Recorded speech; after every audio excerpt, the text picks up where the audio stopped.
Hi friends, இன்றைக்கி இந்த வீடியோவில் ப்ரைட் அண்ட் ப்ரெஜுடைஸோட சாப்டர் 29 பார்க்கலாம் வாங்க.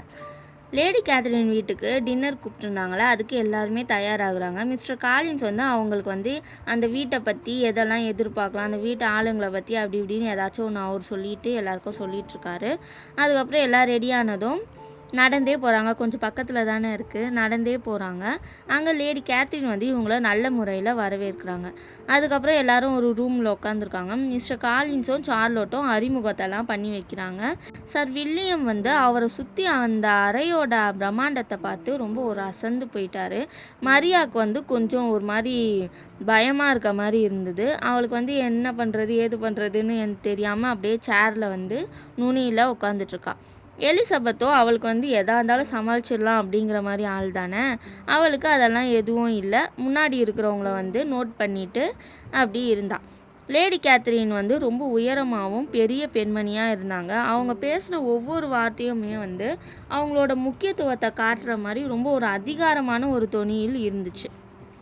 மிஸ்டர் விக்கம் சொன்னது எல்லாமே கரெக்டாக இருக்குது, அவங்க சொன்ன மாதிரியே தான் இவங்க இருக்காங்கன்னு எலிசபெத் நினச்சி பார்க்குறா. லேடி கேத்ரினோட மகள் ரொம்ப ஒல்லியாகவும் நோயுற்ற தோற்றத்துடனும் இருக்காங்க. மேலும் அவங்க மிஸ்ஸஸ் ஜெங்கின்சன், அதான் அவங்கள பார்த்துக்கிறதுக்காகன ஒரு லேடி இருக்காங்களே, அவங்க கூட மட்டும்தான் பேசுகிறாங்களே தவிர வேறு யார் கூடயுமே அதிகமாக பேசலை. டின்னர் ரொம்ப பிரம்மாண்டமாக இருந்துச்சு. மிஸ்டர் காலின்ஸோ சார் வில்லியமும் டின்னர் அந்த அரேஞ்ச்மெண்ட் பற்றியும் உணவுகளை பற்றியும் பாராட்டிக்கிட்டே இருக்காங்க.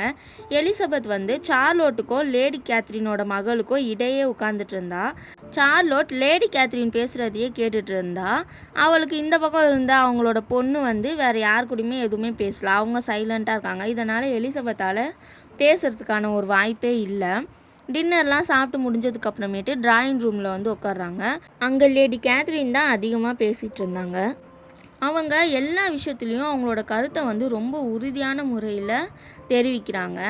அது மற்றவங்களோட மாற்று கருத்துக்களை சொல்ல முடியாத மாதிரி தான் அது இருக்குது. அது எலிசபெத்துக்கு நல்லா புரியுது. அது மட்டும் இல்லாமல் சார்லோட்டுக்கு குடும்பத்தை எப்படி நிர்வாகம் செய்யணும் அப்படி இப்படி சொல்லி நிறைய ஆலோசனைகளும் சொல்கிறாங்க. இதுக்கெல்லாம் நடுவே மரியா கிட்டேயும் எலிசபெத் கிட்டேயும் பல விதமான கேள்விகளெல்லாம் கேட்குறாங்க. குறிப்பாக எலிசபெத் கிட்ட தான் கேட்குறாங்க. ஏன்னா அவளை பற்றி அவங்களுக்கு அவ்வளோவா தெரியலை, அவளோட குடும்பத்தை பற்றியும் தெரியலை. அவள்கிட்ட அதிகமாக கேட்குறாங்க. எலிசபெத்துக்கு அவங்க கேட்குற சில கேள்வியெல்லாம் ரொம்ப அத்துமீறலாக இருக்க மாதிரி உணர்ந்தாலும் அவன் ரொம்ப நிதானமாகவே பதில் அளிக்கிறான். அதுக்கப்புறம் எலிசபெத்தும் அவளோட சகோதரிகளோட கல்வி இதெல்லாம் கற்றுருக்காங்களா அப்படி இப்படின்னு சொல்லி பாட தெரியுமா, வாசிக்க தெரியுமா, ஓவியம் வரைய தெரியுமா சொல்லி அதையே மாறி மாறி கேட்குறாங்க. எலிசபெத்தும் அவங்க வீட்டில் எல்லாருமேலாம் எல்லாத்துலேயும் படித்து இதுவாக தேர்வாக இல்லைல்ல. அவள் சொல்கிறா, எனக்கும் இன்னொரு சகோதரிக்கும் இசைக்கருவி வாசிக்க தெரியும் அப்படின்ட்டு சொன்னதும், ஏன் எல்லாரும் கற்றுக்கொள்ள அப்படின்னு சொல்லி அவங்க கேட்குறாங்க. அப்புறமா வரைய தெரியாதுன்னு சொல்லவும், ஏன் டீச்சர் உங்களை விட்டுட்டு போயிட்டாங்களா அப்படின்ட்டு லேடி கேத்ரின் கேட்குறாங்க. அதுக்கு எலிசபெத் சொல்கிறா, எங்களுக்கு டீச்சரே இல்லை அப்படின்னு சொல்லி சொல்கிறா. அதுக்கு அவங்க சொல்கிறாங்க, 5 மகள்களை டீச்சரே இல்லாமல் வளர்த்தாங்களா? இப்படி ஒரு விஷயத்த நான் கேள்வியே பட்டதே இல்லை. அது எப்படி, அது டீச்சர் இல்லாமல் நீங்கள் எப்படி எல்லாம் கற்றுக்கிட்டு இருந்திருப்பீங்க, உங்களை கவனிக்கப்படாமல் நீங்கள் இருந்திருப்பீங்க அப்படி இப்படின்னு லேடி கேத்ரின் சொல்கிறாங்க. சில குடும்பத்தெல்லாம் ஒப்பிடும்போது நாங்கள் அப்படி தான் இருந்தோம். ஆனால் நாங்கள் விரும்பினதை நாங்கள் தடை இல்லாமல் கட்டுறோம். அதுக்கு தேவையான இதெல்லாம் எங்களுக்கு கிடச்சிச்சு அப்படின்னு எலிசபெத் சொல்கிறா. எலிசபெத் அவளோட சிஸ்டர்ஸ் யாரெல்லாம் சமூகத்தில் அறிமுகப்படுத்தப்பட்டிருக்காங்க அப்படின்னு சொல்லி லேடி கேத்ரின் கேட்குறாங்க. அதுக்கு இவன் 5 பேருன்னு சொல்கிறா. அது என்னென்னா, இப்போது வெளியே அந்த ஃபங்க்ஷன் கேதரிங் பால்ஸ் அதுக்கெல்லாம் போகிறாங்களே, இந்த மாதிரி சின்ன பசங்களை அவங்களெல்லாம் கூட்டிகிட்டு போக மாட்டாங்க. யார் கல்யாணத்துக்கு ரெடியாக இருக்காங்க, கல்யாண வயசில் இருக்காங்க அப்படிங்கிறவங்கள தான் கூட்டிகிட்டு போவாங்க. அறிமுகப்படுத்துறது மற்றவங்கக்கிட்ட இதெல்லாம் இருக்கும். இப்போ 5 பேர் இருக்காங்கன்னா முதல்ல இருக்க பொண்ணு தான் முதல் வருஷம் வெளியே அங்கே அறிமுகப்படுத்தப்படுவாங்க.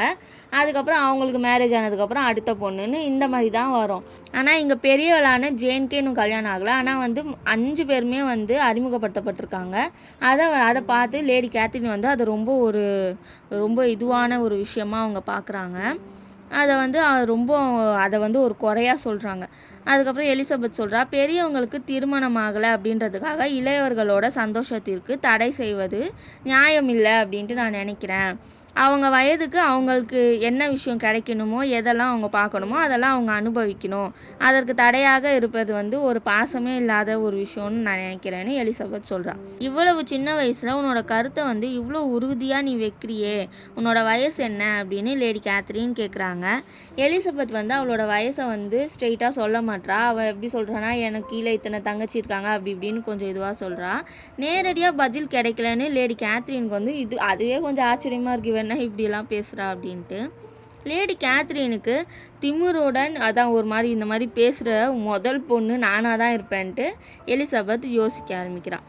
உனக்கு 20 வயதுக்கு மேலே இருக்காதுன்னு நான் நினைக்கிறேன் அப்படின்னு லேடி கேத்ரின் சொல்கிறாங்க. அதுக்கு எலிசபெத் சொல்கிறான், எனக்கு இன்னும் 21 வயசு ஆகலை அப்படின்னு அப்புறம் சொல்லிடுறான். பிறகு கேம்ஸ்லாம் விளையாடுறாங்க. அப்படியே நேரம் வந்து கழிஞ்சிடுச்சு. வண்டி வந்ததுக்கப்புறம் எல்லாரும் கிளம்புறாங்க. மிஸ்டர் காலின்ஸும் சார் வில்லியமும் லேடி கேத்ரினுக்கு வந்து ரொம்ப நன்றி அதெல்லாம் சொல்லிவிட்டு அப்புறமா கிளம்புறாங்க.